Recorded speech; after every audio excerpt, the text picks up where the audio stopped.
Itong aking ginawa, maraming hindi naniniwala. Tama nga ba yung ginawa ni Mr. Peps o mali? Kayo na ang humusga. Itong ating ginawa. Ayan, tingnan mo nga itong mga model kak natin. Ito yung mga ginagamit natin ng burgak. Ito mga to. Nakakatala na para makita nila. Kaya kung mga nais nyo rin ng ganito, ito yung low budget lang itong pagkagawa ni Mr. Peps ito. At yung espasyo nga, yung ating pinagawan dito, marami kang mailalagay. At hindi mahihirapan yung farm boy mo gawa na hindi makakain ng aso. Itong alaga natin tayo. Itong aking ginagawa ay simpleng-simple lang naman. Ito'y hindi dapat kaingitan. Ito'y maaaring tularan kung nais nyo rin lang naman. Gagawa nga tayong circle pen. Kasi makitid masyado itong espasyo natin. Bibigyan natin sila ng magandang pamamaraan. Yung maaari silang maglipad-lipad o kaya hindi sila mapupulupot. Ito kahit hindi mo bantayan. Itong circle pin na to, ano tawag doon, yung TP, maaring mabitay. Ito'y safety talaga sila. Itong ginagawa ni Mr. Peps na simple lang naman. Para tiyak ni Mr. Peps na hindi bumuwal, lalagyan natin ng lock. Wal, ang alaga natin o kaya may kalamidad man dumaan, hindi siya matatanggal. Parang rice terraces itong gagawin natin. Maliit kayong espasyo mo, ganito ang gawin mo. Tiyak ko na marami kang mailalagay na alaga mo. At kung pag-iisipin mo yung luwag na nila, ito'y nasa minimum lang naman. 2x2x2x2. Ang magiging luwag talaga nito. Kaya para sa akin, sakto na to sa mga panlaban mo o kaya sa mga lahat ng klase ng alaga mo. Pwede sa breeding to, lagyan mo lang ng inaina, tandang. Di ka na mangungonsumisyon at lagyan mo ng itlogan. Ay talaga pinakandabis dito sa ginagawa natin. Ito naman yung magsisilbing pagitan nila na hindi sila magtutukaan. Lalagyan natin ang pagitan. Kailangan sure po yung gagawin natin. Hindi sila magpapangabot. Hindi na sila magkakasilipan. Yung kapila, taka naman natin tagunan.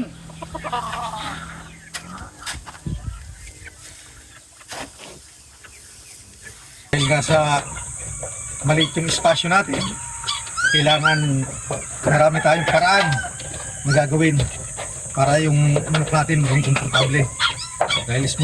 Dahil sa small breeder lang tayo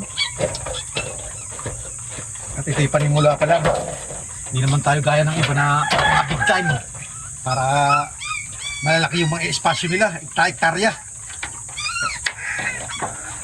Kailangan nito pamamaraan lang o kaya diskarte. Para hindi gumuhon lupa, harangin natin. Kasi medyo tagilid o kaya bakilid. Kailangan suportahan natin ito. Para madali, hindi tayo magtali-tali. Ito mura lang itong ganito. Bilis yung trabaho talaga nito. Mangyayari na. Baka naman natin tabasin. Yung sobra-sobra na. Patuloy-tuloy na nga ako sa aking ginagawang simpleng-simple lang naman. Ito'y gagawa na nga tayo ng pintuan. Ito nga napakadali lang naman maglagay ng isang pintuan dito. At ginawan ko na rin ng pinakang lock niya. Ang kagandahan lang dito, ito'y madali lang linisan. Itataas mo lang yung pinakang pinto niya. At kung kasya naman yung ulo mo, maaabot mo na yung bawat gagawin mo o lilinisan mo. Maglagay naman tayo ng painuman. Para hindi tayo nahihirapan. Ikakabit mo lang. Ito yung nag-viral na. Marami nang nakapagpatunay at marami nang bumili dito sa produkto na to. Ito lang siya kadali. At yung patakwaan, ilalagay mo na rin. Natural yung manok mo. Easy lang dito. At saka naman natin ilalagay itong burgak natin. Lemonade na easy lang. Ayun, lagay na natin. Napakadali lang yan. Pwede mong daganan o pwede mong itali pa rin para mas matibay. Kaya sa mga kapuso natin dyan, kapatid, kapamilya, ito'y simpleng-simple lang naman. Ito'y hindi dapat kaingitan. Ito'y maaaring tularan kung nais nyo rin lang naman. Lalagyan mo rin siya ng hapunan para kung gabi na. Ito na yung model house niya. Nagawa na natin ng alaga nating kahayupan.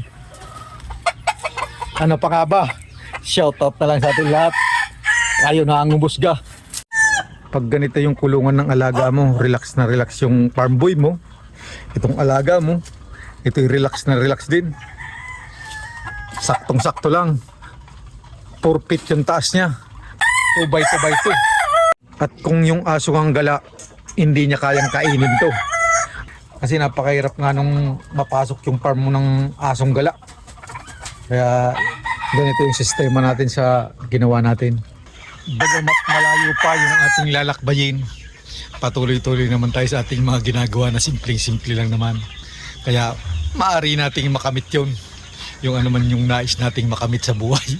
Shout out sa ating lahat. At magandang hapon sa ating lahat.